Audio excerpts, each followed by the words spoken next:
Senatus consultum ultimum. The words echoed in the marble halls of the Senate. A death knell for reason. A declaration of war against one man. The cold wind whipped at my toga, though it was nothing compared to the chill that had settled in my bones from hearing those words. I've heard those words before, back in my youth. A call to arms against Catiline and his desperate men. I was just a boy then, barely 17, but I remembered the fear, the confusion, the grim determination on Cicero's face. I wasn't a soldier then, not in the way I am now. I was a young teenager, swept up in the terrifying chaos that had engulfed Rome. The city buzzed with whispers of conspiracy, a plot to overthrow the Republic. My own stepfather, Sora, was among those accused. I remembered the day they came for him, the shock, the disbelief. He was dragged away, not to a trial, not to an open court, but to the Tulanum, that horrid pit of a prison, a hole in the ground where men were sent to be forgotten. I still feel the sick twist in my gut, imagining him down there. No light, no hope, knowing that he would be executed without trial. It was brutal. Summary justice, justified by the terrifying power of Senatus Consultum Ultimum. To be so powerless, to watch someone you knew, someone connected to your family, be swallowed by the dark maw of Republic's wrath, it was a chilling lesson in the raw, unforgiving nature of Roman law. When fear took hold, the air was thick with tension, with the unspoken question of who would be next. Back then, it was about protecting the Republic from a supposed madman and his cohorts who just wanted to make themselves kings. That was the story anyway. Today, they claimed they were protecting it from Caesar, a man who had brought Gaul to its knees and expanded Rome's glory. But I saw through their flimsy pretexts. This wasn't about saving the Republic. It was about preserving their own power, their own entrenched positions. They feared Caesar's ambition, yes, but more, they feared his popularity, his genius, his willingness to change the old guard. I remembered the swift, brutal efficiency which the conspirators were dealt with. No trial, no appeal, just cold, hard logic of the SCU. And now, they aimed the same weapon at Caesar, at us. The Rubicon was not just a river anymore. It was a line drawn in the sand, a testament to the fact that the Republic, as we knew it, was dying, a bloated corpse. And I, Marcus Antonius, would stand with Caesar, come what may. I'd seen this play before, and I know how it ended for those who stood against the will of the Senate. But this time, the lead actor was different, and the ending, I vowed, would be too. I'm Brandon. And I'm Courtney, and welcome to the Time Travelers Club. So this week we are going to go into the beginning of Antony's political career after his adventures in Gaul. It had been a great time, with the brutalizing of natives, suppression of their culture, and overall skull smashing. But Antony figured maybe now was the time to grow up a bit and show everyone he wasn't just a meathead. He had ideas too, you know. And more importantly, new Daddy Caesar agreed. But before we go any further, we do have to do some backtracking. Because, of course, this sudden career shift wasn't actually sudden. It, in fact, didn't form from a vacuum. After all, we know that he had been always in the middle of some nasty political intrigue ever since childhood.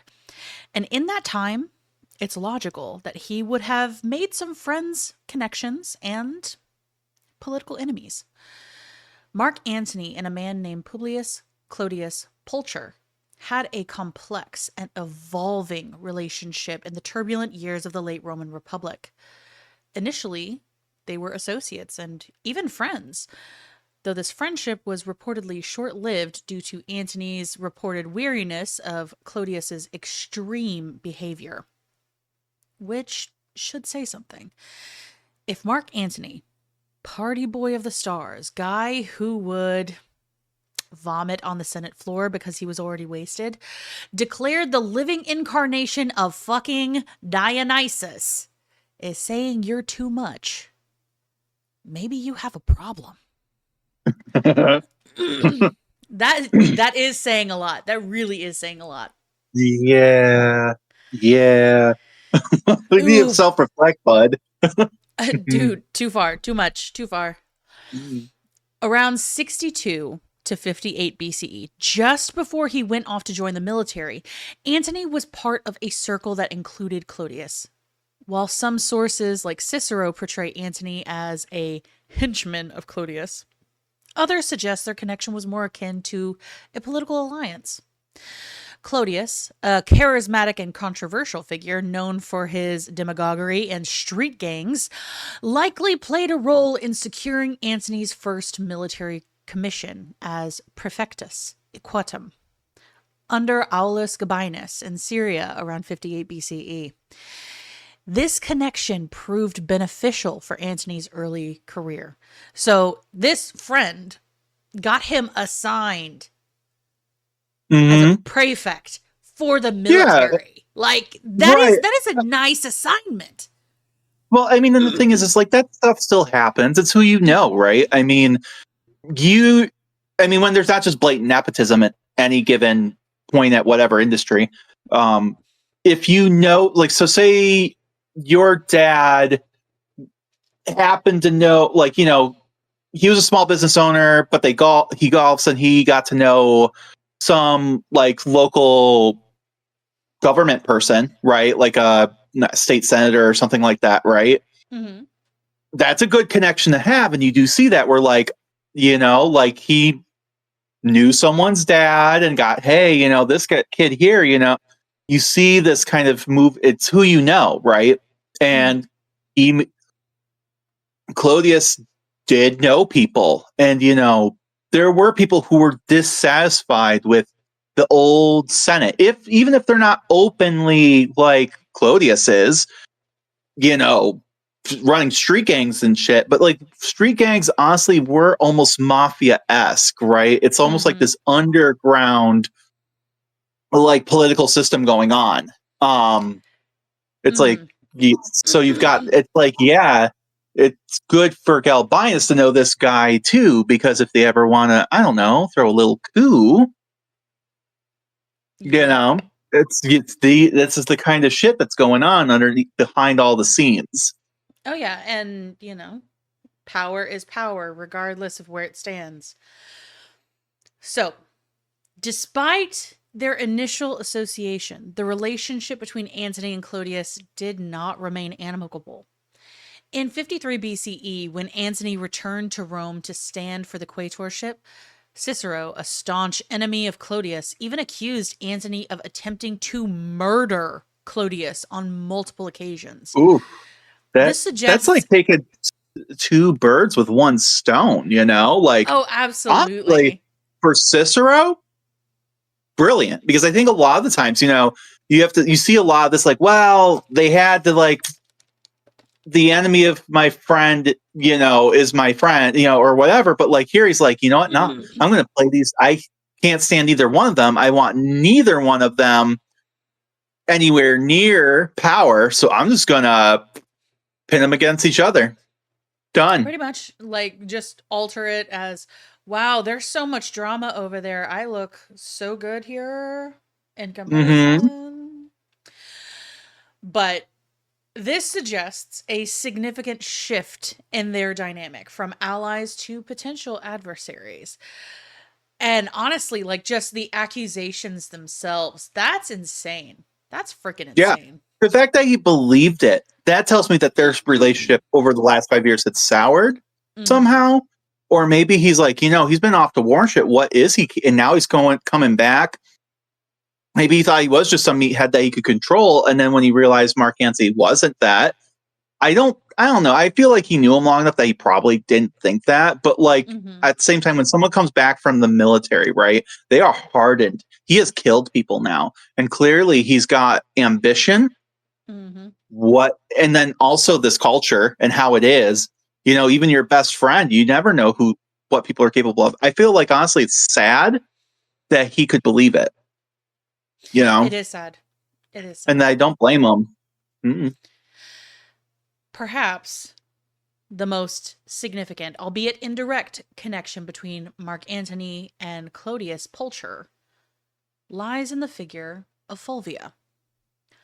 Fulvia was Clodius's wife, and after his death in 52 BCE, she later married Mark Antony. So, Ooh. drama. This, this girl messy. Oh, she Oh. is messy, messy. But this created a familial link. And Fulvia herself became a powerful and influential figure in Roman politics. She even had a daughter, Claudia, with Clodius, who was later briefly married to Octavian, further intertwining these prominent Roman figures. Which, honestly, why do rich people do this? It's just like this interbred nastiness of everyone is family with Mm. everyone. Ugh. Yeah. It's gross. Well, no, girl. Like, I mean, I don't think here they're super related, question mark. Like Fulvia, I'm pretty sure if I remember, I don't think she comes from like a noble background. I think she is Mm-hmm. just, which is and we'll get into her eventually. I just don't think it's appropriate now yet. But, and I want to give her time, her time in the sun. Honestly, thinking about maybe doing maybe a Patreon on her where we go like just specifically on her without the messiness of like Mark Antony and all this other bullshit. But yeah, but still, I think she comes from a pretty humble background, and that for a woman, that's incredible. The heights she's achieving, Absolutely. and it's all from her own hard work. Don't get it twisted. You know, like Mark Antony came to her because he needed her, not the other way around. You know, I Mm-hmm. mean, of course, it was beneficial to her, but like, just kind of like, you know, Cleopatra. Cleopatra, you know, I guess she technically came to Mark Antony, but like, we'll get to that another day. But like, trust me, don't get it twisted. He needed her more than the other way around. Oh, And it's absolutely. showing, and like, I kind of think that's interesting with Mark Antony, you know, and you know, when we talk about Cleopatra and Julius Caesar's relationship, even right, Mm-hmm. honestly, that relationship I feel like is almost more toxic because she did need him Yes, she in did. that moment. In that moment, right? And then even afterward, right? Like to try and cement these relationships and shit like that with Rome, like she kind of needed him, and that's why when he was gone, she had to bounce because she did need him. I don't love that. I don't like saying that out loud because you know I love her, but yeah. No, she had to Um, play the game. Like realistically, she had mhm, to do what she had to do to play the game. yeah, And that and clearly is Caesar politics. didn't. Caesar, yeah, maybe in the Civil War, kind of needed her because you know stay alive kind of thing. I think after Egypt, he didn't really technically need her. He loved, Mm-mm. loved. I don't know if is the right word. Liked her at least, you know, wanted her around, but like I don't think need. If anything, it was almost detrimental to him actually and his Yeah. career in Rome by having her around. But yeah, so I do think that there was a bit of a power imbalance there. I mean, maybe it has something to do with the age, like 40-year age gap. What do I know? Yeah. Mm, but so, but that's why I love Fulvia though, because she really doesn't have that baggage. I mean, I guess in Roman society, yeah, you need a man for a mouthpiece, but I'm pretty sure we'll get into her. We'll get into her. We'll get into her next Yes. time. But just as a summing up, Fulvia is badass as fuck. She Put a pin in that. is boss girl goals, and that is where Mm-hmm. we are going to leave her. Just remember the name Fulvia. It will become important later. Yeah, put a pin in that. So speaking of ladies, I feel like this is kind of the catch-up episode, right? Because it's like we've talked about his career and kind of like where he's at and what he's doing. But there was actually a lot of other, like, you know, with war and manly things. But the Roman sources kind of do this too.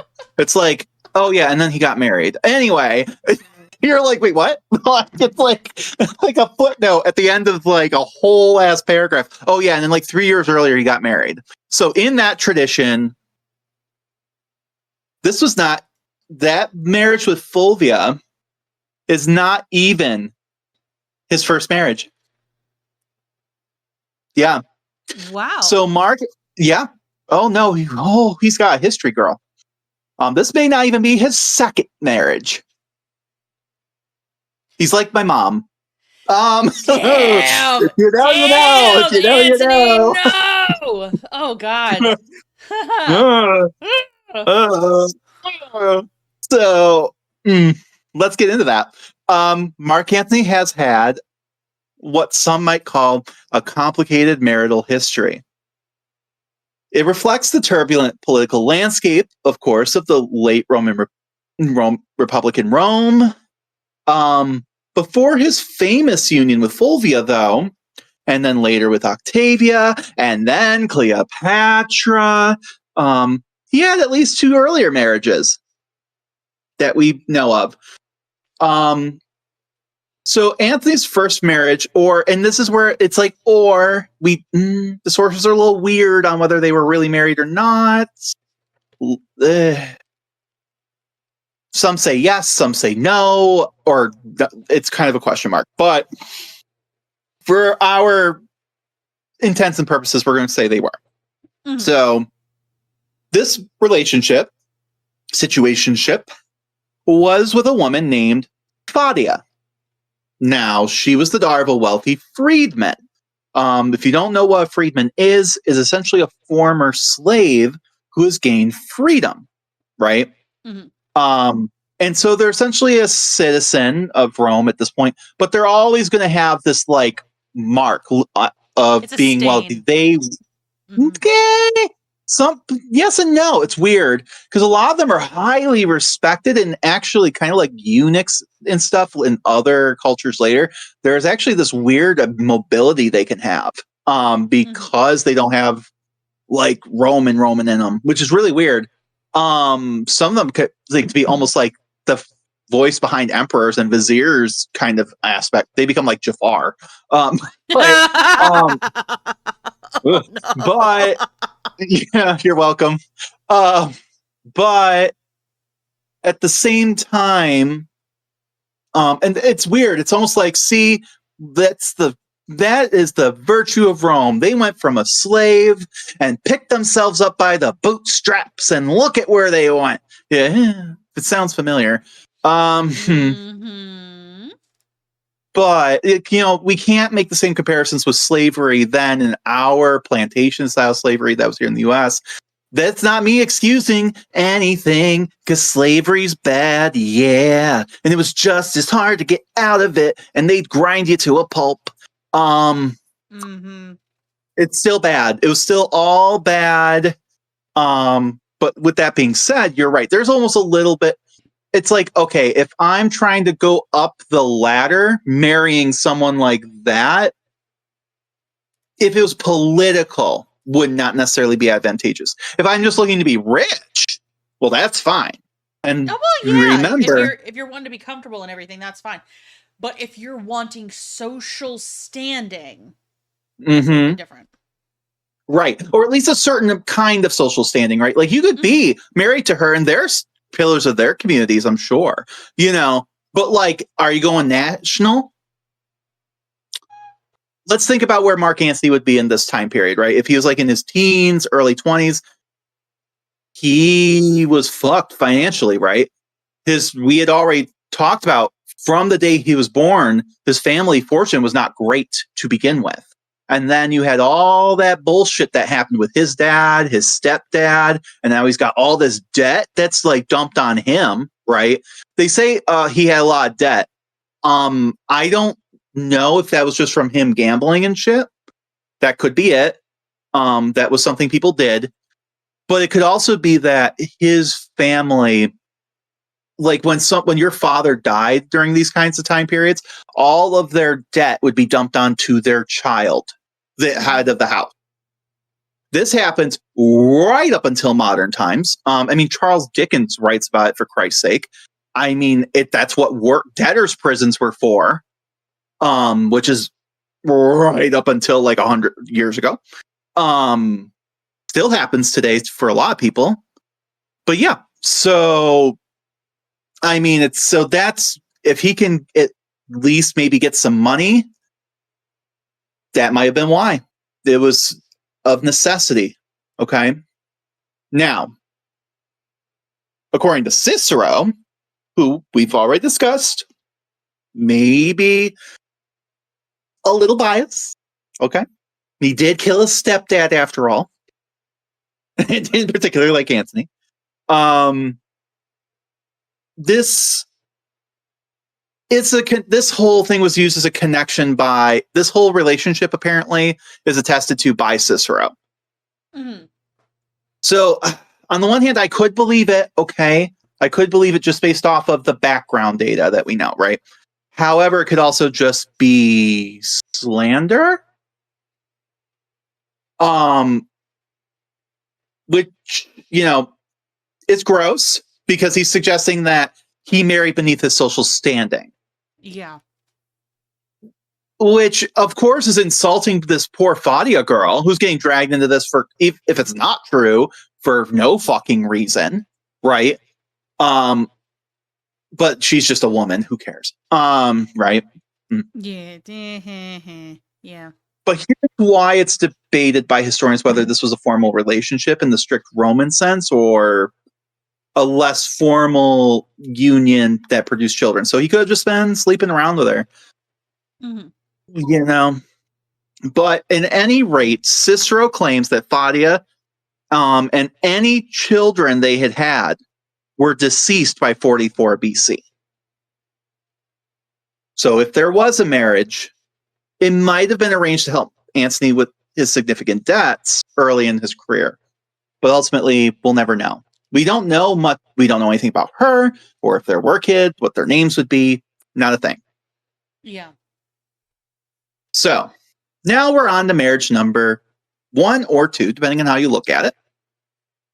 This is the first important one, shall we say. Mm-hmm. Antony's second confirmed marriage was to his first cousin, because here we are. You're welcome, Courtney. We're back to where we feel comfortable with family. So her name was Antonia Hybrida Minor. This was considered a more proper match for a member of the Roman nobility and likely intended to further his career. They married around 55 BC and had one daughter, also named Antonia. And this unoriginality will be a trend if you're wondering. So, a couple things like the year before he went off to Gaul, he found time to get married. Cool. As he was checking out Cleopatra and saying how hot she was at 14.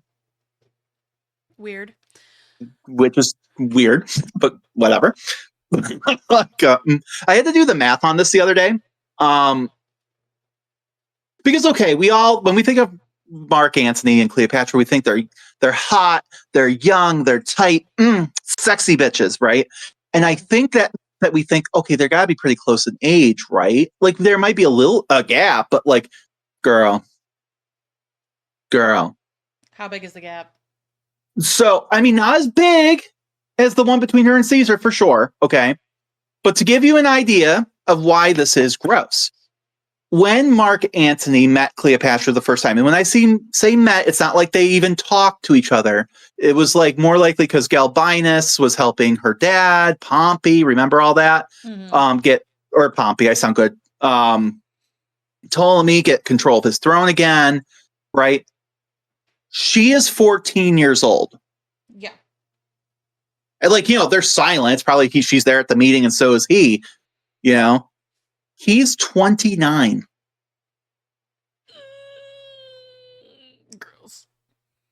or at 28. Either way, Gross. that's a full ass man, honey. That is. Yeah, no. Absolutely not. That means like later when they're shacking up and she's like, in her mid 20s, early 30s, like he's in his like 40s going on 52, 50 as well. Yep. Now, by all accounts, he is still hot. So he's a silver fox if that's the case, and that's fine. But I'm just saying when he's like, when he talks about how he fell in love with her the first day he met her, she's a 14-year-old girl and he's an almost 30-year-old man. That makes me feel icky. Yeah. So there are no heroes here. Just throwing that out there. But we're going to get back to Antonia and Antonia, who's married to Antony and daughter Dane. So, for much of Roman history, particularly during the Republic and early Empire, girls generally did not have a personal first name. No names for them. No. Not at least not in the same way boys did. Instead, their primary name was derived from their father's gens, clan, or family in its feminine form.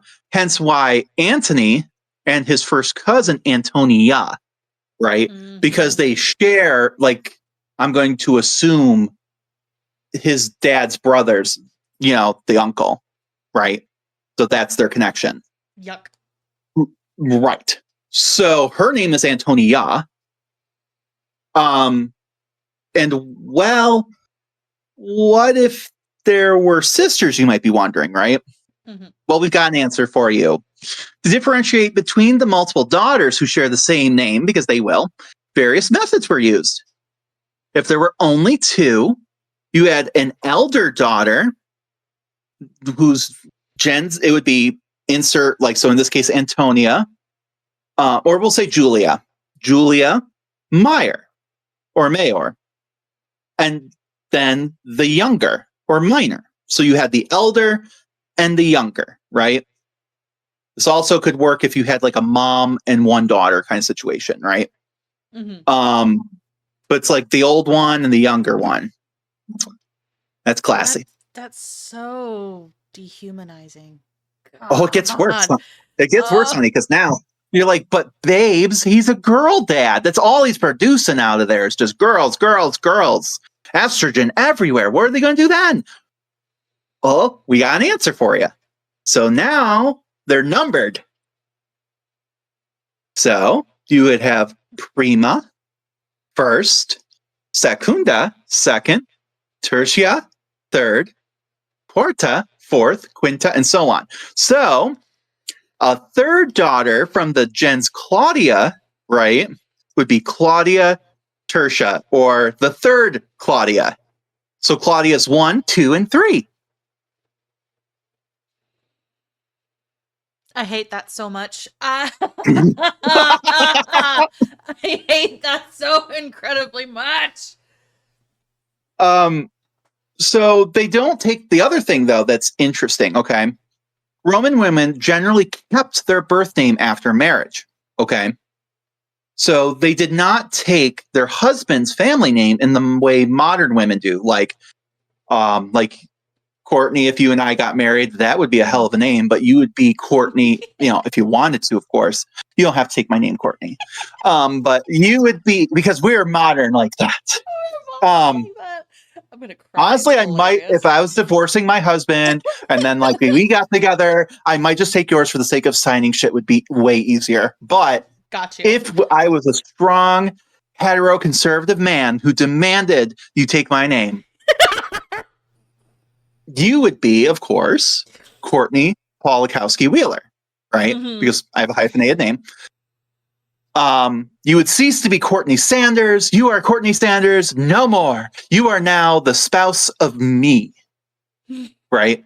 I mean, Sanders is technically my married name from my ex-husband, so yes. Well, you have no past. You're with me, damn it. Which is weird because apparently my past is still there when I had this gay moment for about 12 years, but we're not going to worry about that. Because I'm a man. I have a penis. I'm gonna So cry. My eyes are watering. good. Because that's what women folk do. That's what women folk do. You're hysterical. Squawking like a damn chicken. Fuck. So, with that being said, they might be identified in relation to their husbands still, though. So, for example, Clodia Metelli, or Clodia, wife of Metellus. Okay. So then they really don't have a name. Mm-hmm. Okay. Because now they are like Clodia, aka dad, their dad's name, and Metelli, their husband's name. Yep. So remember, women weren't people. They were property, and daughters were property of their fathers before their husbands. Yep. Actually, weirdly enough, this is actually interesting. This comes up in a different story. Octavian, okay, will be a part of our story at some point briefly. He also has a wife. Crazy. An empress, even, right? Mm-hmm. She was pre-married before him. And no, he did not die first. Her dad told her to divorce him, and she did because her dad told her so. Mm-hmm. That was a legal thing in Rome. If your dad said Your divorce, dad, you're divorcing. your dad had more rights over you than your husband did, which is interesting because in the Western culture now, right, for like, oh, once you left that family, a lot of times like princesses, all that, it's like that's the last time they ever saw their parents. Mm-hmm. But like, say, imagine if like King Henry VIII, you know, like if Catherine of Aragon, if her dad had been like, you know what, I found you a better marriage, divorce his ass. Wild. But like, yeah, that's what could happen. You know what? As long as dad was just like actually looking out for the daughter instead of just political that's maneuvering. never what was happening, though. Oh, I know. No, I know. let's not get twisted, guys. This wasn't want about that like to happen, though. Come on, let me they fantasize. they don't just get a to minute have that agents. They were actually loved. It's not like, to me, it's just as bad. You know, it's like, okay, so their husbands can't tell them what to do, but their dads can until the dad dies, I guess. Whatever. It's just like, okay, but they still don't get to choose, you know, and the reason she was told to divorce her first husband was to have a much more advantageous marriage to someone else. Yeah. Because dad thought that would be politically better for them. Mm-hmm. So, on that note, these women, I hate to say it, won't be too important to the story for now, okay? As they are just women after all. So back to men who were really important. Yuck. So, Antony's association with Clodius became important because of who Clodius knew. Enter Slumlord Supreme, Marcus Licinius Crassus. Boo! Fuck Crassus. Boo! It was actually him who had made the introductions with Antony and Caesar all those years ago. That's because at the time, he, Caesar, and Pompey had decided to come together to form something called the First Triumvirate. So this could be a Who episode in and of itself, but since this is Antony's story and not these other guys, we'll give you the Spark Notes version. It was formed around 60 BCE and lasted until Crassus's death in 53 BCE. So that's a good 13 years. Mm-hmm. Well, no, longer than that. Backwards math. It was still a good long time. I mean, you're talking, it was about no, 7 years. I'm sorry. 7 years. Still a good long time. I mean, think about now.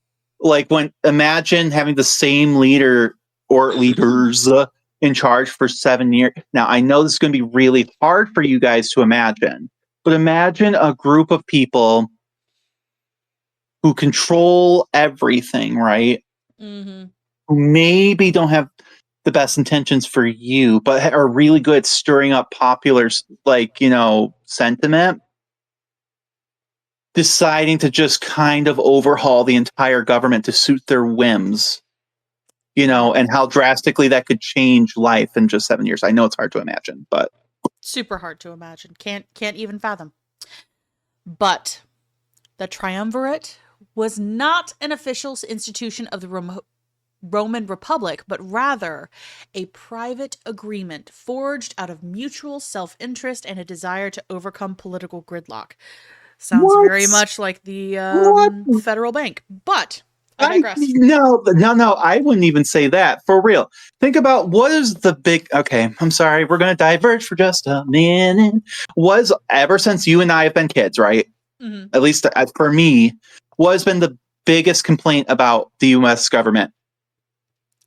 Like gridlock, right? Mm-hmm. Nothing gets passed. No, they could say black, they say white. You say it's sunny, they'll say it's raining. Like nothing can get done. Mm-hmm. Even with things that are supposed to be bipartisan, it's like, well, I agree with it, but because it came from you, I have to vote against it, right? Now, Yeah. in a beautiful world, the idea of like, well, we need to overcome gridlock, right? By reaching across the aisle. Then there's plan B, another way, if you will, whereas you override it, where you completely change the system Mm-hmm. where a handful of people make those decisions instead, or you sway enough of the people to just vote the way you want it, which is not coming to an agreement with anybody so much as just putting them in a position where they have to go along with you, and you replace the people that go against you with people who work with you. Mm-hmm.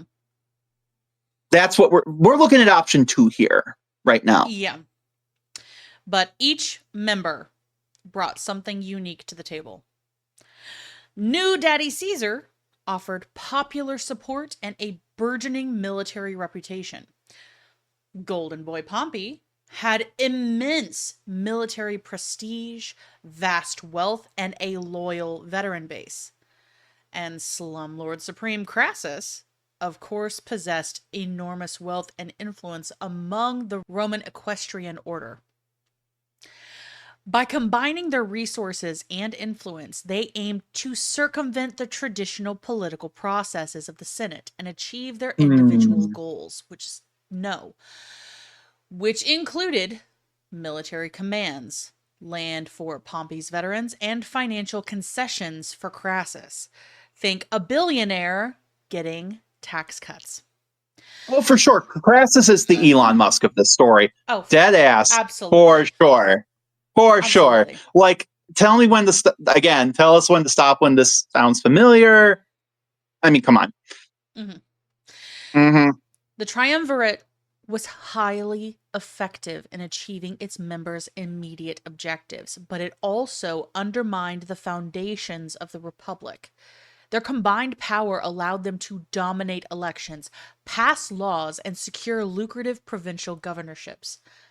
However, the alliance was inherently unstable due to the clashing ambitions of its members.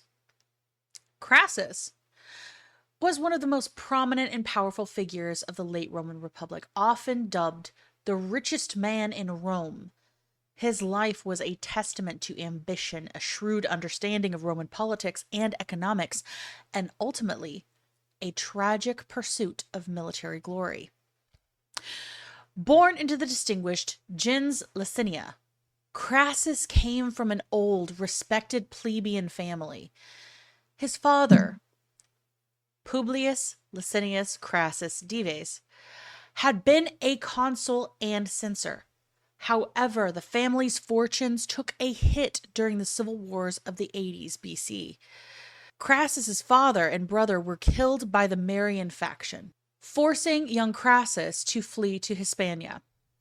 He returned to support Sulla during his civil war against the Marians. This alliance proved pivotal for Crassus. Following Sulla's victory and assumption of the dictatorship, Sulla initiated a brutal policy of proscription, confiscating the property of his enemies. Crassus seized this opportunity, acquiring vast amounts of land and assets at rock bottom prices. He further expanded his immense wealth through various shrewd and sometimes ruthless business ventures, including he notoriously bought up properties in Rome, particularly after fires, a very common occurrence in the ancient city. He even formed a private fire brigade that would only often extinguish a blaze after he had negotiated to buy the burning property at a ridiculously low price. Also, being just all around a good guy, he owned a vast number of slaves, many of whom were highly skilled, like architects, builders, and scribes, whom he hired out for profit. Also, he owned silver mines, definitely worked by said slaves. And oh my God. And like, so those silver mines, when doing the research, I just decided, you know what? It's a tangent, but look it up. Horrible. Horrible. Like it was a death sentence. mm-hmm. You will die. You're never coming out of that hole. And I hate how dispensable a human life was. It wasn't even just, okay, they worked to death. Because you have to smelt and all sorts of things, and because of the way silver is and what it's usually a part of, and they don't have the modern equipment, right? I wanted to say, like, the best example is there's this, like, on Netflix or Hulu or some shit, there was like a more recent retelling of like the whole Christmas story with Scrooge and everything. And one of the scenes I did appreciate is they included apparently a mine scene, and because of his cheapness and it in a realistic sense, for business and whatever, the mine collapsed and killed a lot of people. And you see the conditions of these people while they're working in there, and it's fucked, right? Yeah. Even that would be better than what these poor fuckers went through. Mm-hmm. The chemicals, the burns, the chemical burns. Like there were in quote unquote ingenious, which I remember watching this docu-series. It was like ancient tech or whatever. It was like on History Channel or like National Geographic or whatever. And it was like all these power, like how the Romans were ingenious with all these different inventions. And like one of them, they just like casually, like in passing, I remember saying, and it was, it had to be powered by slaves. But anyway, to pump water and shit. And it was like these were water wheels, like hamster wheels that these people were forced to walk on. And when I say walk, your whole body's in a part of this, right? Mm-hmm. For hours, days, till you died. And in the dark, in the heat, in the smoke alone. Or if it flooded and you died that way because you're trapped. No matter what, you're dying a fucked up death. No, and it's all inhumane. That is, I think, the biggest thing that we can get across. He doesn't care about these people and how they live. He just wants productivity. Mm-hmm. And that's the thing, is you'll see in the writings about Crassus, right? And particularly about like those ones that it's highly skilled ones, that he was good to his slaves. If you are a slave owner, you are not. That's an oxymoron. It is. It's like, sure, you could have treated them worse. That's what you're telling me. So. Yeah. Yeah. So he owned the silver mines, very much worked by the slaves, horrible conditions. But really importantly for Antony and friends, he famously extended credit and loans to indebted senators, including a young Julius Caesar, thereby accumulating significant political influence and a vast network of clients. He was the bank and the loan Mm-hmm. shark. Yep. It The is lobbyist. a lobbyist. It is estimated that his fortune may have reached 200 million sesterces, a staggering sum for the time, possibly equivalent to the entire annual revenue of Rome. He was Bezos rich. He was Elon rich, which Mm-hmm. pissed a lot of the old patrician families off.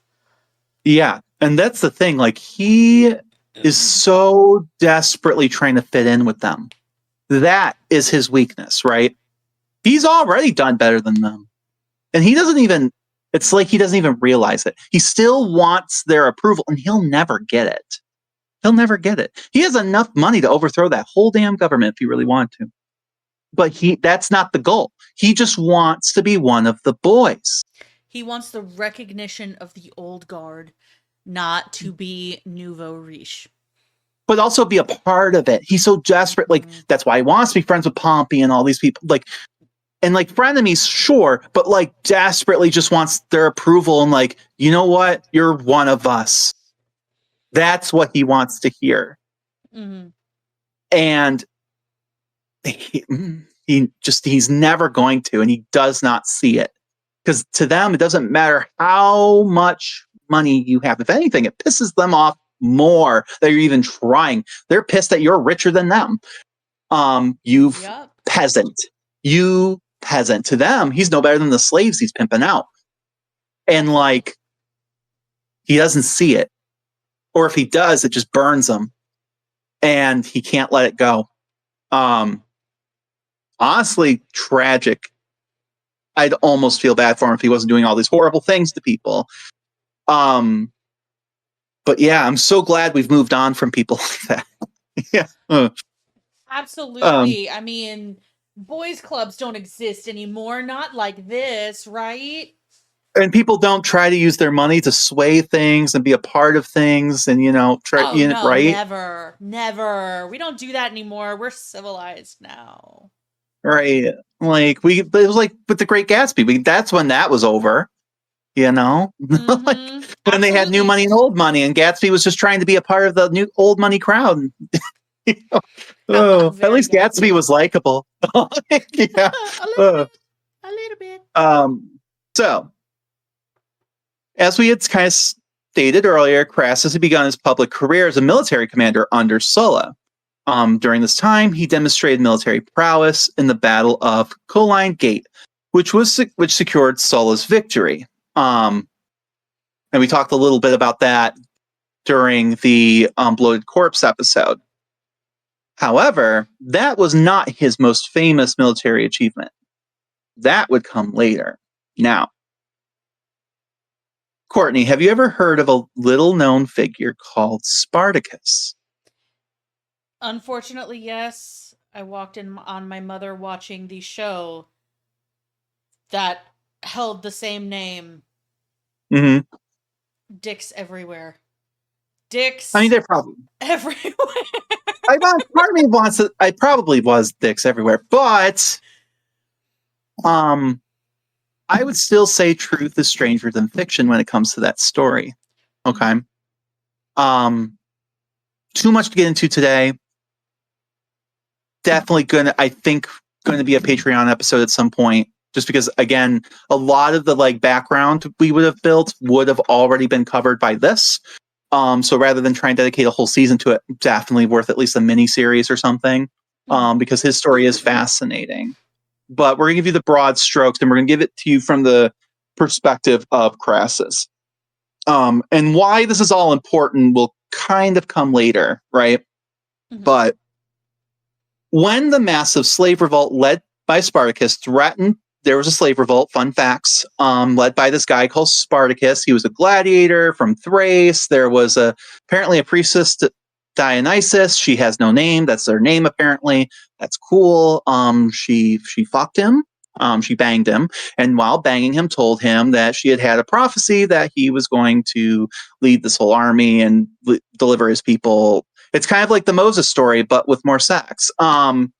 pretty cool. So, and then he kind of did it. There was also a snake involved while they were doing it, and that's what made the prophecy. And I was like, man, if I was banging a lady and she grabbed the snake from behind my head, I'd probably throw her off. I don't know. I wouldn't have been like real calculated about all that. But anyway, Yeah. different times. But at the end of the day, he's throwing this whole revolt. And meanwhile, out Pompey's doing his thing out in the east, right? You have that whole war going on with the king of Pontus and the Greeks, and there's this whole mess out there. And these slaves, they're just slaves. It's not a real war. It's just an uprising, just a revolt, right? Totally. Mm-hmm. It's a war.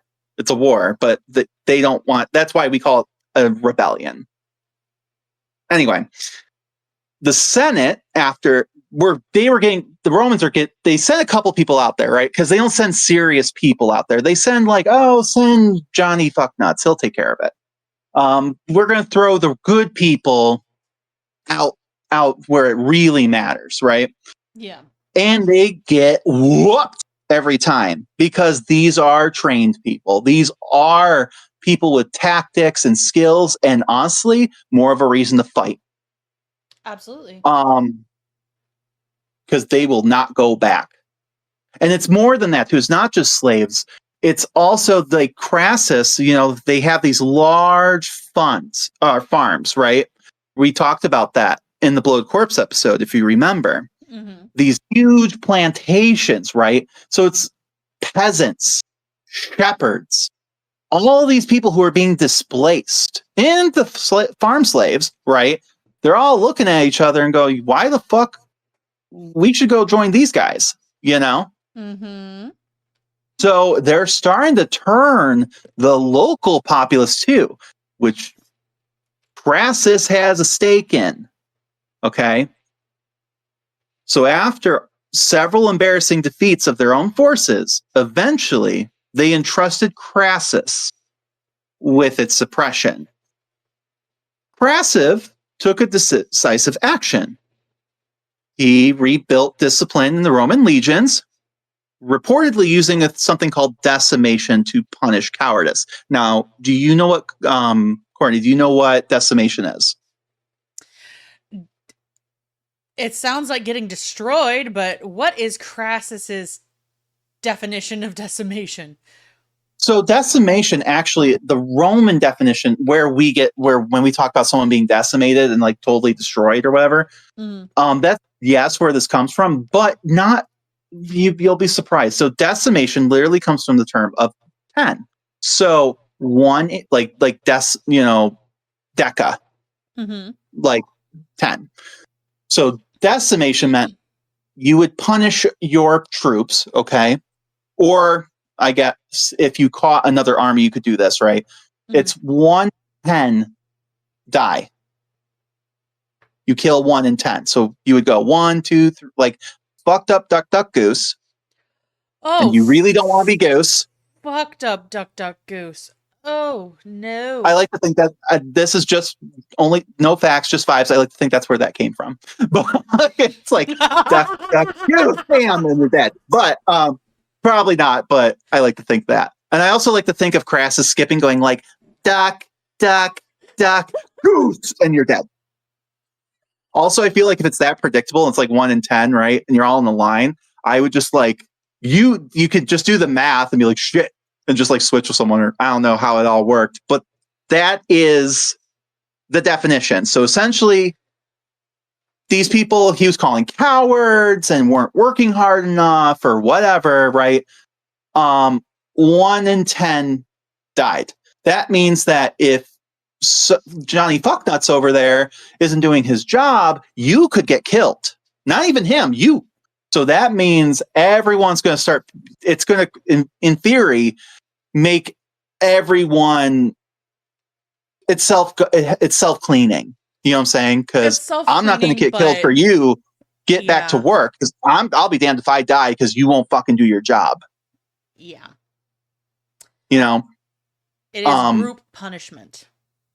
Also, by this time, and you see this a little bit more with Julius Caesar and stuff when he was in the Civil War, people would threaten decimation, and like it was kind of the thing that unless you really done really fucked up, okay, that you would pardon those 1 in 10 instead and kick them out, which was worse because now they have nowhere to go. They're in the middle of this fucking country, right? Mm-hmm. Far from home, and it's shameful, right? Like, you know what?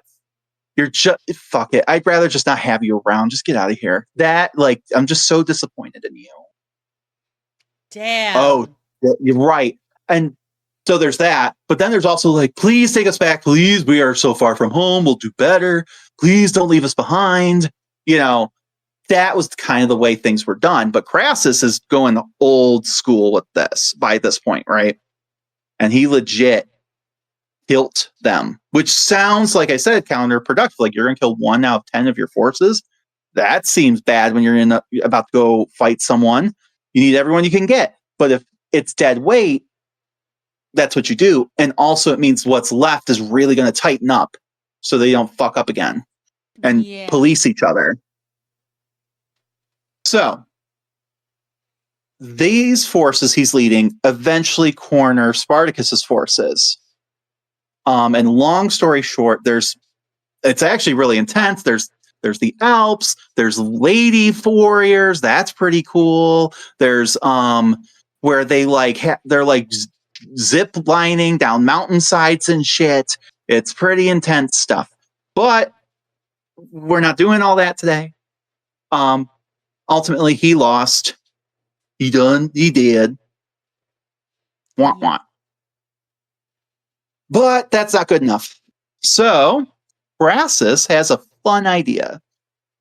And I want everyone to take a minute, think of your favorite highway wherever you're at, right? You know the mile markers, right? The little things on the side of the road. You know? We talked about this. Oh. He went then and crucified, 6,000 surviving slaves. Okay, so surviving peoples who just wanted to be free. Okay. They're dead, dying, crucified along the Appian Way, which is like the main highway, all the way back to Rome. That's so fucked up. So just imagine driving your cart and you're like, oh, I think, did we miss our turn? No, our turn is at the Screaming Ginger. This is the dead brunette. We have to go. He's down there. Oh, yeah, the one with tattoos? Yeah. God, that's so fucked up. Right. And so he does this. And it's supposed to serve as a warning, of course, right? Mm-hmm. Not just to slaves, because they're dead, but like all the local people. Like, because he can't crucify the citizens, of course. And you can't crucify like all your working people, But try again and fuck around and find out. Yep. Landlord from hell. Anyway, so while he did achieve a decisive victory, by all means, his rival, Golden Boy Pompey, returning from quashing another uprising in Spain, the Gauls, managed to intercept some of the fleeing slaves and got to Rome first. That's what's important here. Got to Rome first and claimed a share of the glory. So he gets the glory. Oof.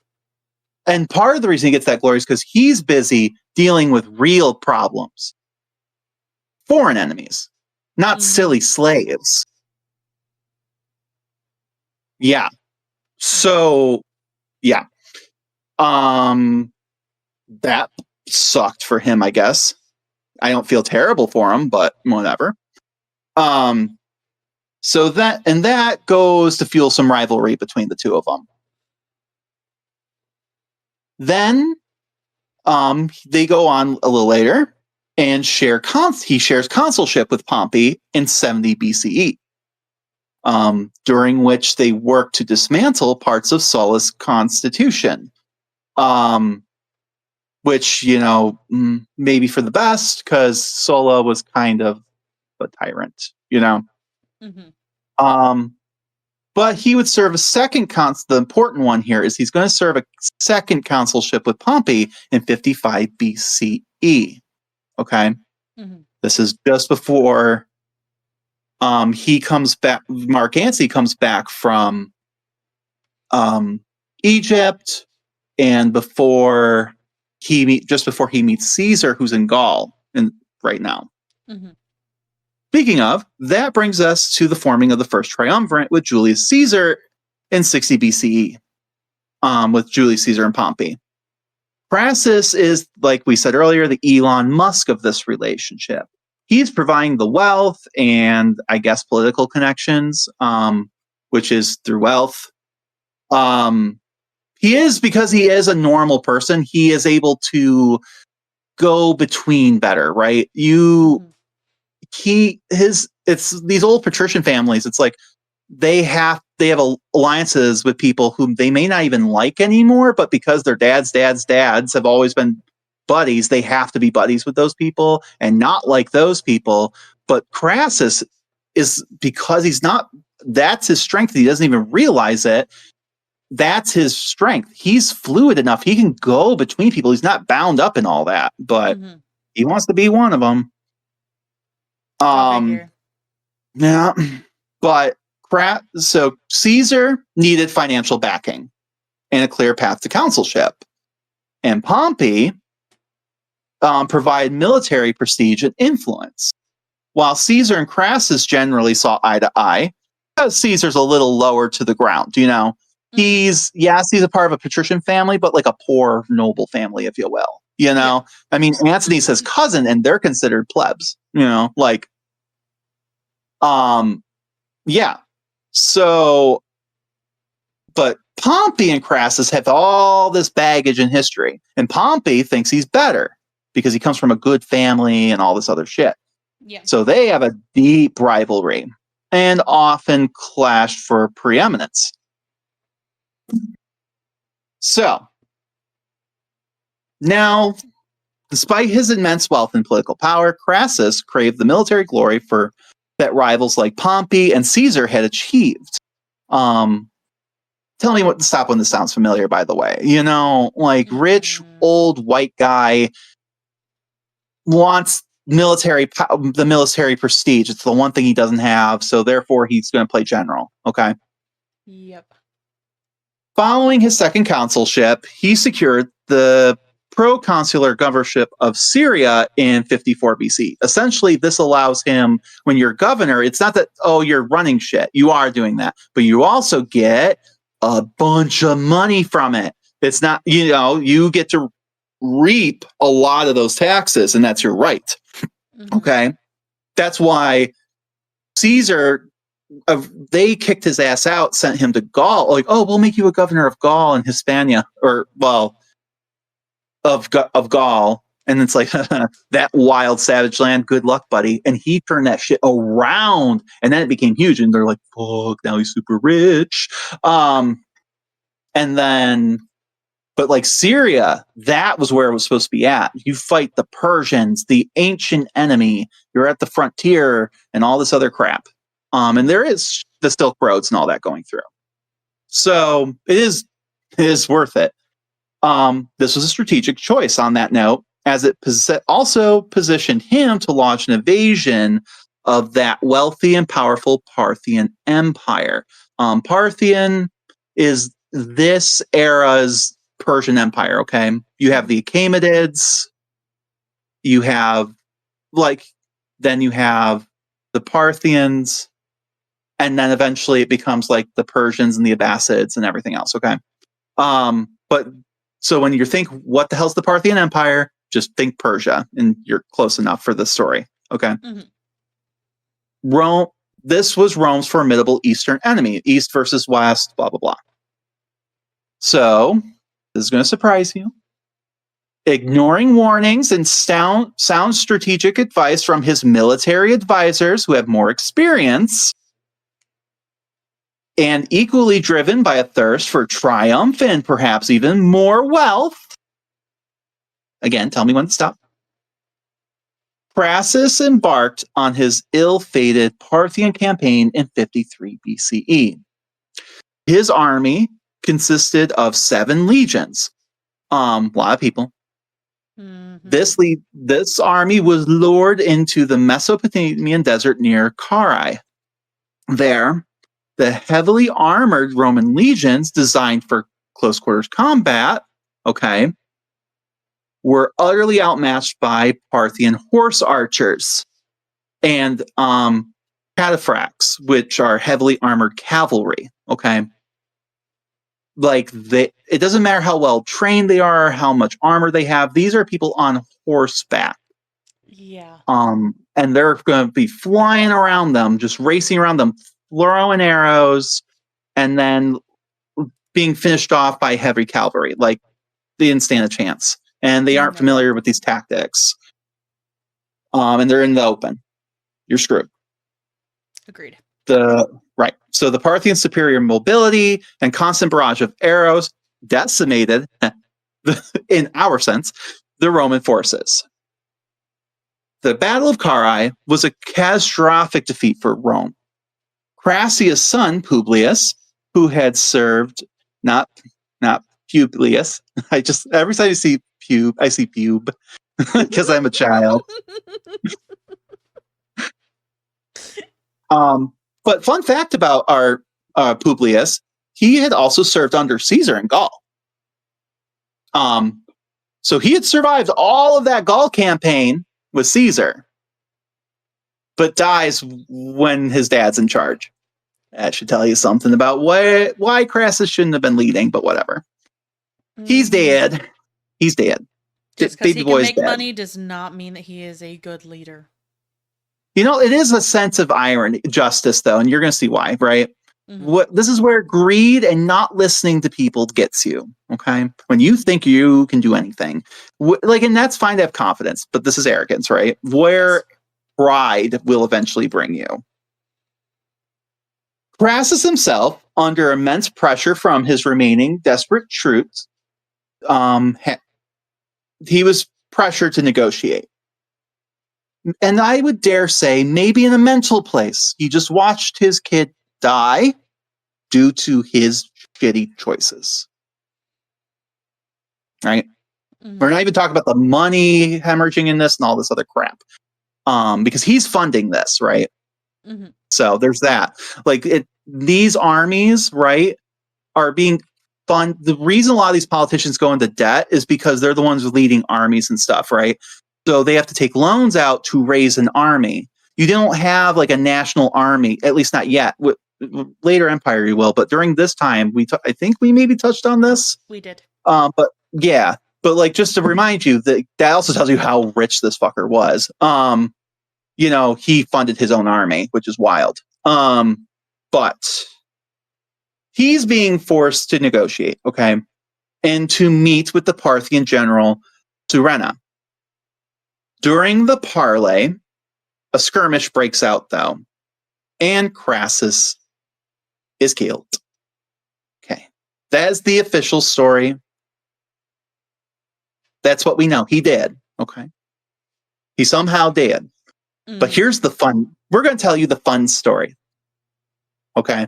The one that is debated by some ancient sources. Some say he was killed in the scuffle. Okay. Others by his own men to prevent capture. Okay. And then there's my favorite one. A popular, though likely apocryphal legend claims that the Parthians poured molten gold down his throat as a symbolic punishment for his insatiable greed. Game of Thrones, anyone? Oh, sure. I mean, it's not even the last time there's people who do that, like they pour it over the head and here's your crown. Like, this is a punishment that gets brought up.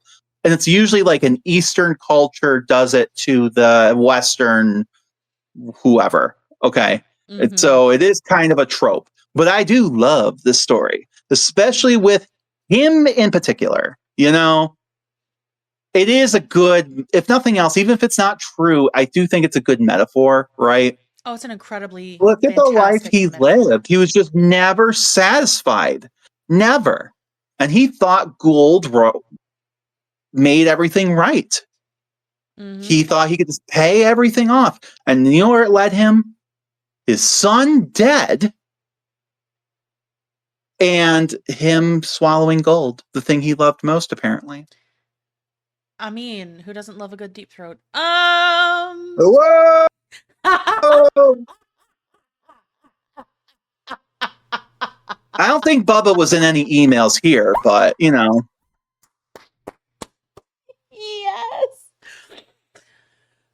So, with that being said, there was one thing that was even worse than that, though. Mm-hmm. Okay. At least to them. His death, along with the loss of several Roman legionary eagles, that part right there was apparently the worst part. He had 7 legions, right? Mm-hmm. Now the eagles were there like on their banners, okay? Mm-hmm.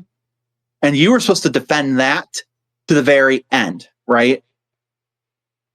It's so, and other like empires, countries, whatever, knew this too. So if they defeated an army, they essentially had this pretty gold bird held hostage. And Romans would pay a big amount of money to get those back.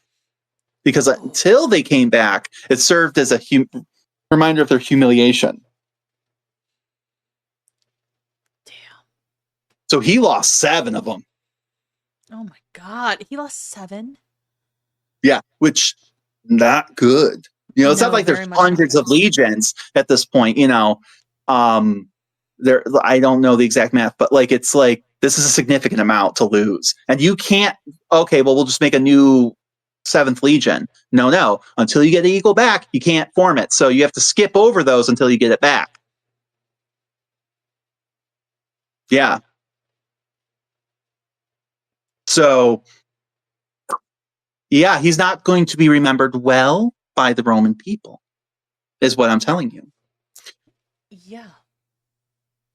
More importantly to this story, though, because you're like, okay, that was great, Brandon. Thank you for telling all this useless stuff.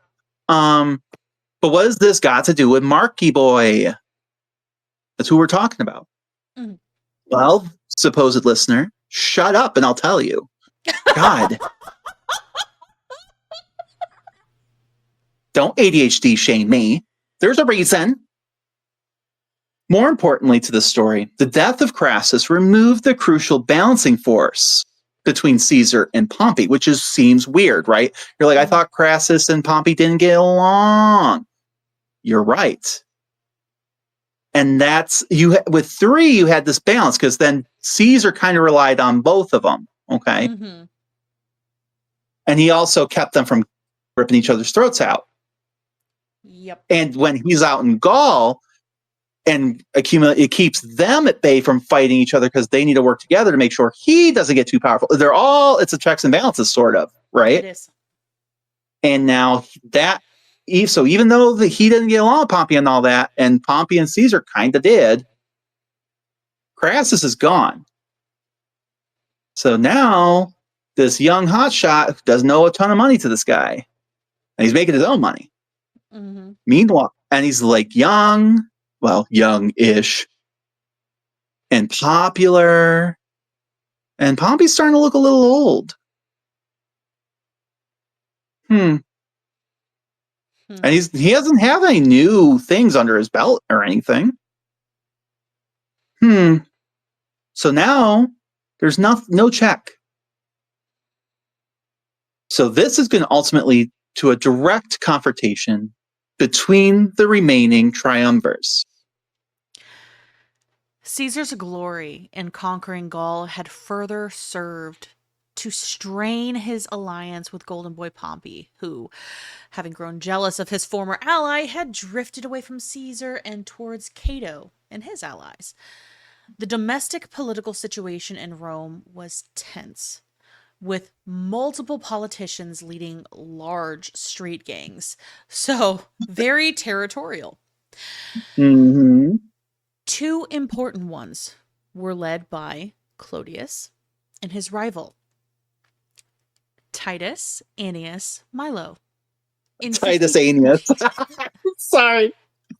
I said Annius. No, My you're goodness. right. You said it right. It's Titus Aeneas.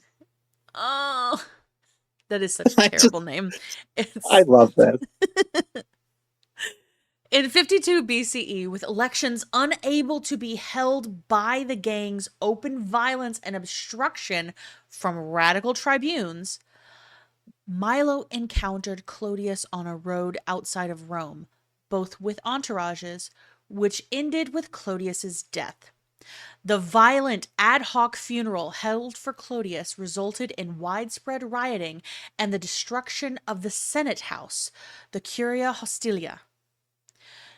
Elevating Pompey to restore order and hold elections, the Senate introduced his election as sole consul. So Fully. really quick. Um, so his funeral is pretty wild.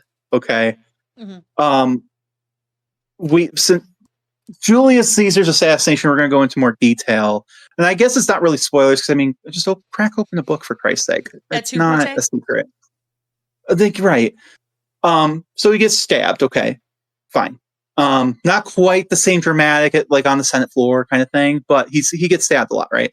Um, the body is brought to Fulvia, okay, Mm-hmm. who then carries it on her back through the streets of Rome to show the people what has happened to Clodius. That's And wild. just keep that image in your head. It might come up again later. Might. So Fulvia's just carrying around his body? And she's like, look what they've done to my boy. Look at it. Look at it. Which also badass. I mean, she's I carrying a mean, dead ass man on her yes. back. Good for I her. mean, dead weight is heavy. Bravo, Chiquita. Yeah. Bravo. I mean, like, it's probably not. It's probably he was on like a cart or something and she had people pulling it and she's like, look at it. Probably. But that I like, yeah, she carried the body around apparently. Mm-hmm. But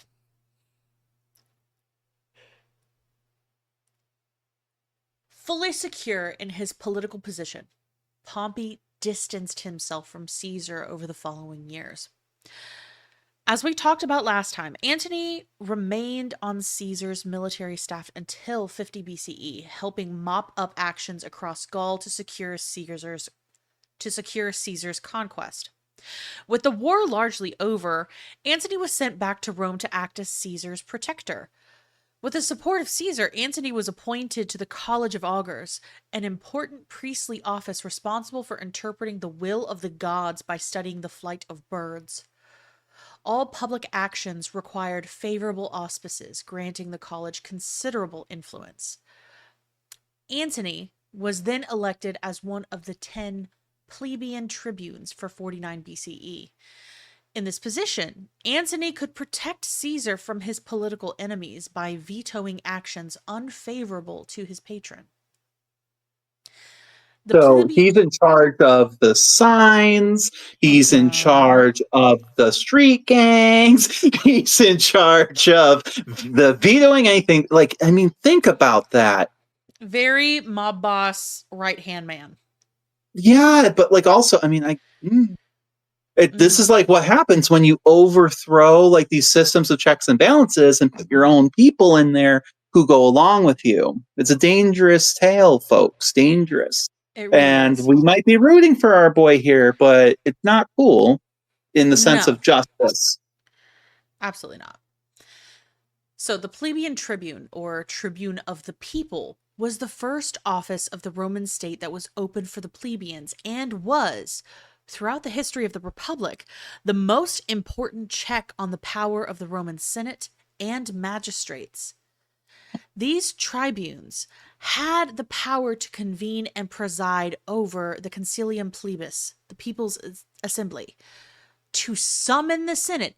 They could summon the damn Senate. They could Mm-hmm. propose legislation, and they could intervene on behalf of the plebeians in legal matters. But the most significant power was to veto the actions of the consuls and other magistrates, thus protecting the interests of the plebeians as a class. And in this case, New Daddy Caesar and his supporters. So it was Mm-hmm. supposed to be used to protect the people from power. And Yes. now it is protecting power from outside influence. Well, the other thing here, and I don't remember all the metrics on this. Now, senator, that's a life position, okay? Mhm. Also something you can inherit, all right? Now, the tribune was an elected position, right? Mm-hmm. And that election, then I think the term limits, like I know consuls were only 1 year. And originally you were only supposed to ever really have one. But over time, they kind of kept extending that out. And I believe tribunes were very similar. It was supposed to be like every year you elect a new one, right? And that was also a check, right? So that way you didn't have just populists going in there because you can only do so much in a year, right? Yeah. Put a pin in that. That might be important later. Mm-hmm. But so that's kind of where we're at. You have these people who are, for the people, but their limitation is time. And the senators don't have to worry about time, but can, in theory, be checked by the people if they can organize quick enough. Mm-hmm. So, the long simmering feud between Gaius Julius Caesar and Gnaeus Pompeius Magnus, once allies in the First Triumvirate, finally erupted into open confrontation by early 49 BCE. The political atmosphere in Rome was charged with tension. The newly elected consuls for the year, Gaius Claudius Marcellus, a staunch anti-Caesarian, and Lucius Cornelius Lentulus Crus, were vehemently opposed to Caesar's growing power and influence. Despite his vast military experience and immense prestige, Pompey, though remaining physically in Rome, held the governorship of Spain and commanded a significant number of legions, further complicating the power dynamics. Throughout 50 BCE, an uneasy and ultimately fruitless set of negotiations had been ongoing between Caesar and the Senate. Caesar, having just completed his monumental conquest of Gaul, was desperate to stand for the consulship in absentia, meaning he could run for the highest office without having to disband his army and return to Rome as a private citizen. This was a crucial demand, as returning to Rome without his legions would leave him vulnerable to prosecution by his political enemies for alleged illegalities during his Gallic proconsulship. Mark Antony, a loyal and rising star in Caesar's camp, and crucially, serving as tribune of the plebs for 49 BCE, played a pivotal role in these fraught negotiations.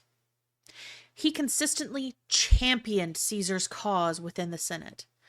Antony revived a proposal initially put forth by the younger Curio, Gaius Scribonius Curio, another Caesarian partisan who had served as tribune the previous year.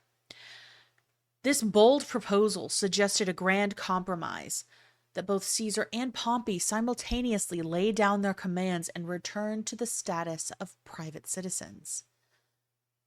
This notion, advocating for a level playing field, was surprisingly well received by a significant portion of the senators weary of the escalating tensions. It offered a path to de-escalation. However, the hardline anti-Caesarians, particularly the consuls Marcellus and Lentulus Crus, and the unyielding moralist Cato the Younger, vehemently opposed it. For them, Any concession to Caesar was unacceptable. They sought his complete political ruin. So apparently, their girls had posters of Caesar on the wall and they were jealous. Yes, ma'am. They were Uh, jealous. it's well, and you almost have to feel for everyone else here, right? You've got a couple people here, a couple people there who are on one side or the other, and you have everyone who's kind of in this middle ground, right? Mm-hmm. And there, you have to remember with Marius, Sulla, all those proscriptions where people they've seen this story before. Like we saw, like all the like for decades now. It's like if there ain't a civil war, is it even Rome? And like it always True. leads to prescriptions because it's never over with the war. It ends with prescriptions and more people die. And they're like, Jesus Christ, can we just have? And they're like, and then they're like, who? I don't know. I just felt By right saying it. Zeus! I know. Like they're like, and they're like, can we just have a minute? Like, No, it would be not by even that they're Jupiter. not anti-war, because they have no problem fucking fighting other people. But it's like, I mean, but they don't. I don't blame them. They're like, God, can like we just not have a civil war right now? Pretty much. You know, can we not? Can we And you not? got just these couple people on each side who just and they're like just won't let it go. Yeah. So, undeterred, Antony made a new, more conciliatory proposal. He suggested that Caesar would agree to retain only 2 of his formidable 8 legions and the governorship of Illyric- Illyricum. Illyricum. Illyricum. Mm-hmm. And the governorship of Illyricum, a smaller province adjacent to Italy. If he were still allowed to stand for the consulship in absentia. This was a surprising, substantial concession from Caesar's side, demonstrating a willingness to compromise. Pompey, surprisingly, found his latest offer satisfactory, indicating a potential opening for peace. However, the intransigence, I know that word. Why? However, the intransigence of Cato and Lentulus proved insurmountable.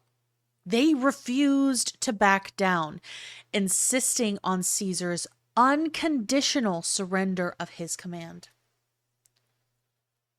So, just as a little like side piece, do you know where Illyricum is? Is that where Hungary is? No, no. Well, I guess technically, the map I'm looking at does look like it just like kisses the like southwest like corner of Hungary there. But actually, so when you're looking at the boot of Italy, right, and Mm-hmm. you're looking at the eastern coast, right, so that would be where Venice, Ravenna, and the Heel are, right? Yeah. That side of the Adriatic Sea. The exact opposite side, right?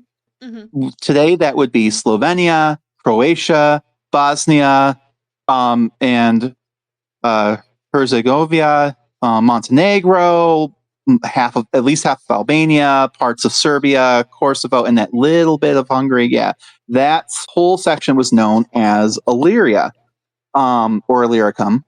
And back then, this is what's kind of interesting about him getting that. Illyrium was really well known for their piracy. Okay, Mm-hmm.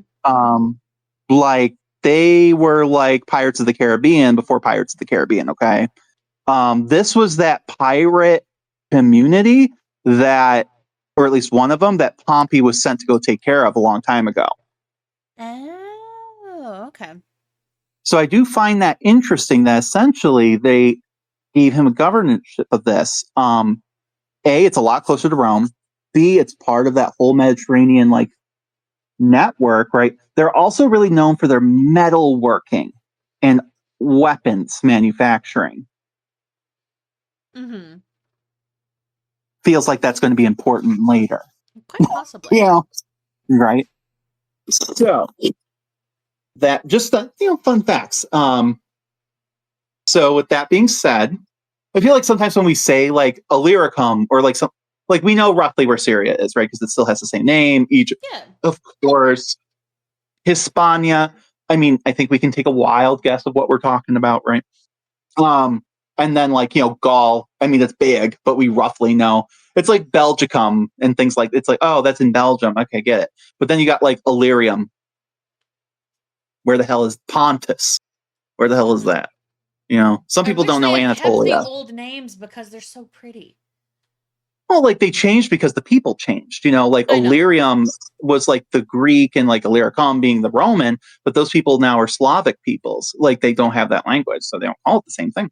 So, Well, yeah. Except maybe Albania, maybe I don't know. I know Alba means white, so I don't know. Anyway, so that being said, the political deadlock became absolute, right? Mhm. Because it's a two-party system at this point. On January 7th, I was going to say, if this is January 6th, then I'll lose my mind. If you're not from America, January 6th is very near and dear to all of our hearts over the last couple of years. Fucking January 7th. Oh, They hadn't fixed shit. they hadn't fixed the calendar. Maybe it was. Possibly was. No, this is with the fix, but it's okay. On January 7th, 49 BCE, the Senate passed the Senatus Consultum Ultimum. We're going to call it the SCU for short, because that's a lot to say all the time. Mm-hmm. This was the, quote, final decree of the Senate, effectively declaring a state of emergency and authorizing the consuls to take any measures necessary to defend the Republic. So we've seen this before, though, guys. Mm-hmm. And Antony has too. This was the same thing they used when they put his stepdad to death and all the Catalan conspirators. They were able to override this essentially with like an executive order. Worse than an executive order. Right. Very It's much like worse states, than an executive order. if It we're pretty going with much brands anybody that goes against them an outlaw. Well, no, not quite. They could do that with this order, but the order in of itself is just anything that they're choosing to do is they all vote and they go, we're going to use this. We're going to, as an act, okay, an executive order, if you will. An executive order could be like everyone gets a puppy. But I mean, that's terrible. That's not really how that goes. But like, essentially, this is like, if we're using a Star Wars reference, it's like emergency powers. Yeah. The thing is, it's really only supposed to use once in a while, but once that genie's out of the bottle, people start getting more comfortable using it over and over and over again. And this is what's happening. Okay. Mm-hmm. But this is the quote unquote final decree of the Senate. And in this case, they're using it to declare a state of emergency and authorizing consuls to take any measures necessary to defend the Republic. That's a broad meaning. What do they mean, defend the Republic? It's open to interpretation. It is. And that's why this was a direct threat to Caesar and his supporters. Facing imminent arrest or worse, Antony, along with Quintus Cassius, Longinus, another tribune, and staunch Caesarian. I know, they have fun names. I mean, I guess I didn't have to say their name, but like, whatever. It just feels weird. Like, they're there. I feel like that's important to, like, sure, I could have just said Mark Antony. But, and like, Longinus probably wasn't like super important in this, but like, he was there. And like, I feel like give credit where credit's due. So, absolutely. Longinus was there. And he has a silly name. But they dramatically fled Rome under the cover of night, claiming to fear for their lives, which might be legit. Because, Hmm? Mm-hmm. We should be scared if that happens here, folks. We It's hear this language justified. being brought up over and over again. Mm-hmm. Ew. Hmm. So it never ends well. Under the relentless. I've got. Give me a second. Their flight was a deliberate act, providing Caesar with the crucial justification and the sacred rights of the tribunes that had been violated to march his legions across the Rubicon and ignite the Roman Civil War. So here's the thing. Right now, Caesar, without Antony showing up, if Caesar crosses the Rubicon, it's considered unprovoked. Now it's Okay? provoked. Right. Because yes, like the sacred right, that's not flowery. These positions, while secular, were also religious, right? Mm-hmm. There was a religious undertone to a lot of this, right? Oaths were sworn to gods and things like that. And so this is the problem with that essentially emergency executive order that they're abusing. It overrides the people. It's with no due process. And they're refusing to listen to the tribunes to override that. Sounds very chilly. It makes essentially you're taking an entire check, one of the most important checks of this system, and neutering it. Like, what's the point if they can just do emergency powers and do whatever they want? Sounds like tyranny. Very Gestapo. But he can't do that. Like, he can't, unless they come to him and say, hey, we need your help. He can't do that.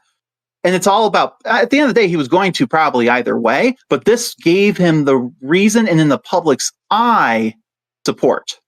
Yep. Because now he's not there just trying to like gain power. Now he's coming to defend them from the tyranny of a government that's trying to oppress them. Mm-hmm. And Mark Antony knew that. Yes, he was fleeing for his life, I'm sure. But also, he knew if he could have gone anywhere, but he chose to go straight to Caesar. And not because he's just some whipped loyal guy. He is loyal, but he knows that Caesar needs him too. Like, these are people they always make, because of great man theory, like Caesar was running this whole show and like just people were in deference to him and like secondary characters. But like, we need to stop thinking like that.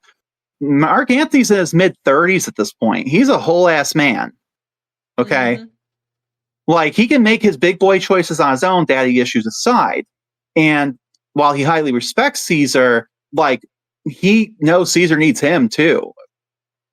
So he more than anyone. And I think Caesar knows that Antony knows this, and that's why he's listening to him on a lot of this. Knows what the dangers of this situation and what can happen. I mean, Caesar was there too during that verdict. So, yeah. Antony's presence in Caesar's camp in the Cisalpine Gaul served as a powerful symbol of the Senate's alleged tyranny and Caesar's defensive stance. Just days after their flight, which had been on January 7th, the Senate reconvened, and an assembly now thoroughly purged of Caesar's most vocal support, so they had every right to be afraid because they purged everyone. Mm-hmm. Thankfully, it seems like most of them fled. I don't think Caesar would have been able to do what he could do if he didn't have supporters alive.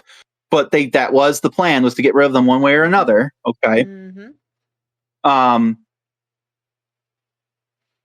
So under the relentless and unyielding leadership of Cato the Younger, and with the crucial, albeit tacit support of Pompey, who, yes, of course, he wants his rival out of the picture, but he's also still trying to play that if he needs to back out of this, he can.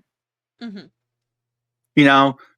One toe and, 1 foot in one pond, 1 foot in another kind of situation. He's trying to be savvy here. Because despite his official position as the governor of Spain, He was also the de facto military strongman now in Italy. And the Senate passed its gravest measure, the SCU. The final decree of the Senate was the Republic's ultimate emergency measure, typically invoked to protect the state from internal enemies. In this instance, it was wielded directly against Gaius Julius Caesar. The decree was unambiguous.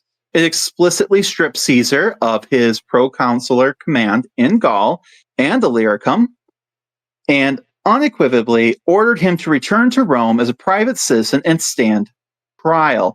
I don't think so. No, we've seen he was there, guys. Mm-hmm. And the charges awaiting him there were, of course, numerous, ranging from alleged abuses of power during his Gallic campaigns, the violating of sacred traditions in the Republic.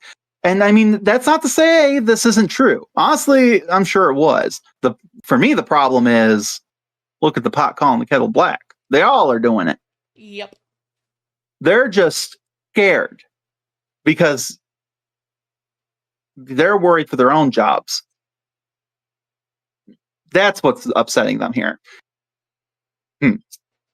So, because he did commit atrocities and do all those things. He did do all that. But, like, let's not get twisted. But they're not putting themselves on trial here either. They're not definitely not. They're not flipping an entire government and it's how it functions on its head for themselves. So, to underscore the gravity of the situation, the Senate went a step further. Here you go. They declared Caesar a public enemy, or hostis. Hostess. They called him a hostess. He's a cake. He's a cake. He's just like, I imagine, like, they're like, if I was writing this comedy like script, like it'd be like in this real serious Senate, and they're like, Julius Caesar is declared hostess, and then the next scene they zoom in and he's like caked out, like big old booty, and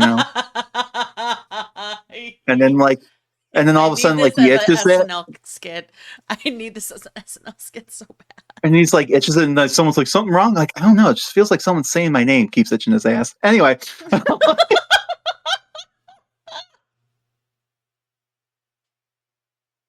So now he's caked out daddy. So if daddy. The hostess with the mostess, but on all seriousness, they pretty much said if he did not immediately disband his formidable army, a declaration that effectively this made him an outlaw, in the truest sense, where anyone could kill him without any legal consequence. Open season. It's Caesar season. Pompey season. Caesar season. Pompey season. I said Pompey season. Fire. You can. That would be a cute little skit if they had done that. That absolutely would work. With this decree, any vestiges of hope for peace, a negotiated resolution to the escalating crisis vanished. The Senate, manipulated by Caesar's enemies, had thrown down an irreversible gauntlet. No takesy-backsies on this one, guys. For Caesar, this was not merely a political defeat, but an existential threat. To return to Rome unarmed and undefended would be to invite certain political ruin. Possibly, I'd even say probably, even execution. Definitively execution. He could be sent to Starvation Island. They did have that back then too. It's like you're exiled to Starvation Island, and they choke you. Still execution. Like if we're being honest, are you gonna die? Yeah, you're gonna die. Yeah. I mean, so when we were talking about like the Greeks and like how sometimes Athens would like ostracize someone and exile them for a while, but it's like they could still be in the harbor on their sick ass yacht. You know, that's not what happens when Rome exiles you. When Rome exiles you, they send you someplace fucked up. Mm-hmm. Usually Starvation Island, where they either starve you to death, which is cool, or they choke you out, whichever comes first. Yep. So, Caesar is a shrewd political operator, though, and he seized upon the forced flight of Antony and Cassius as his, or Longinus, as we like to call him, as his definitive pretext for war. As a tribune of the plebs, Antony's person was constitutionally sacrosanct, meaning it was considered inviolable. Like it was unlawful to harm him, to lay hands on him. You cannot touch this man, literally. Mm-hmm. So to threaten to do so, they kind of so the claim that the tribunes, acting with their constitutional rights, had been forced to flee Rome due to senatorial threats, provided Caesar with a powerful moral and legal justification for his actions. He argued he was not attacking the Republic, but defending its fundamental laws and the rights of its elected officials against a tyrannical senatorial faction. And is he wrong? No, not at all. No. I mean, of course, he's also trying to better himself. This just honestly, it's like, is this a political, like, ruin? Is this political failure, or is this golden opportunity? We shall see. I'd say it's the rat lather. Mm-hmm. Because I don't think he could get into power if he didn't have something like this. And these are the people who represent the people. Mm-hmm. So 3 days later, on January 10th, Caesar famously crossed the Rubicon, a small river that marked the boundary between his province of Cisalpine Gaul and Italia proper. His declaration, Alea Aequata es, the die is cast, signaled his irreversible commitment. This act, a direct defiance of the Senate's authority and clear violation of Roman law prohibiting a proconsul from bringing his army into Italy, irrevocably initiated the Roman Civil War, plunging the Republic into a conflict that would ultimately lead to its demise. While it's unlikely, Antony was literally standing next to Caesar when he uttered those words. Sources suggest Antony was actually joined Caesar in Ariminum the day after the crossing. His flight from Rome was the immediate catalyst that prompted Caesar's decisive action. From Antony's viewpoint, the crossing was necessary. The Senate had declared war by issuing the SCU and driving him and Cassius out of Rome. Caesar, therefore, had no other choice but to respond militarily to defend himself and the constitutional principles that had been violated. In his heart, Antony believed he was upholding the sacred rights of the tribunes, and by extension, the Roman people against the aristocratic faction seeking to usurp all power. And again, more than anyone else, he understood the immense stakes. He had seen firsthand what the SCU could do. Remember his stepdad? He would be damned if he lost another daddy. Enough was enough. Once Caesar crossed that river with his legions, there would be no going back. It was an all or nothing gamble for supreme power. In essence, Mark Antony was more than just some loyal lieutenant. These were his actions as tribune, his attempts at negotiation, and his dramatic flight from Rome were integral parts of the chain of events that culminated in Caesar's fateful decision at the Rubicon, providing Caesar with the public justification needed to initiate a civil war. And that is where we will leave it for this time. If you like what you heard today, please give us a positive review on whatever platform you listen to this podcast on. It goes a long way for us to appease the algorithm gods and get this suggested to others just like you. The more that we can connect to our fellow history nerds, the more that we can build up a community and keep this show going. Also, we have a Patreon where you can hang out with us and get exclusive content, like videos where we might try to make some ancient recipes, talk about topics that couldn't fit into the main arcs of the podcast, and just generally being batshit and dumpster fires. All for the price of a latte per month. Research materials and books cost a lot of money, and it takes a lot of time to create this show, so anything that you can provide would be a huge help. We can't wait to see you again next week. And as always, thanks for listening. Bye for now. Bye, guys.